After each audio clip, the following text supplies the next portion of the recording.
Hi friends, இன்றைக்கி வீடியோவில் என்ன பார்க்க போகிறோன்னா கோதுமை தோசை தான் பார்க்க போகிறோம். கோதுமை தோசைக்கு மாவு எப்படி கரைக்கிறதுனா 3 பங்கு கோதுமை மாவு எடுத்துருக்கிறேன். 3 பங்கு மாவுக்கு 1 பங்கு ரவையும் 1 பங்கு அரிசி மாவும் கலந்துருக்கேன். தேவையான அளவுக்கு அந்த மாவு கலவான உப்பு ப்ளஸ் வெங்காயம் கொஞ்சோல ஆட் பண்ணிக்கலாம். கருவேப்பிலை மல்லித்தழை இருந்தாலும் ஆட் பண்ணிக்கலாம். போட்டு ஒரு 10 நிமிஷம் ஊற விட்டு அதுக்கப்புறம் நீங்கள் தோசை ஊற்றுனீங்கன்னா கிறிஸ்பியாக கோதுமை தோசை தயாராகிடும்.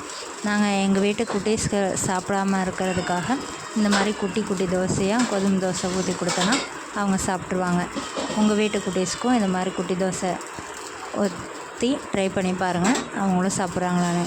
கொஞ்சம் ஜீரகமும் ஆட் பண்ணிக்கலாம், நல்லாயிருக்கும், செரிமானத்துக்கும் உதவும்.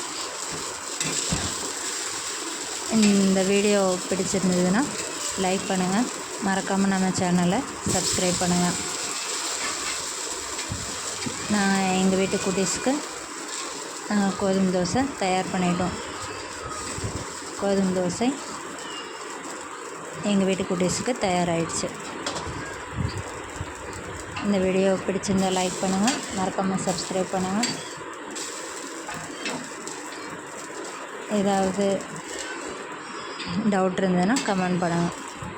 பாய் ஃப்ரெண்ட்ஸ், அடுத்த வீடியோவில் வேறு ஒரு டிஷ்ஷோடு பார்ப்போம்.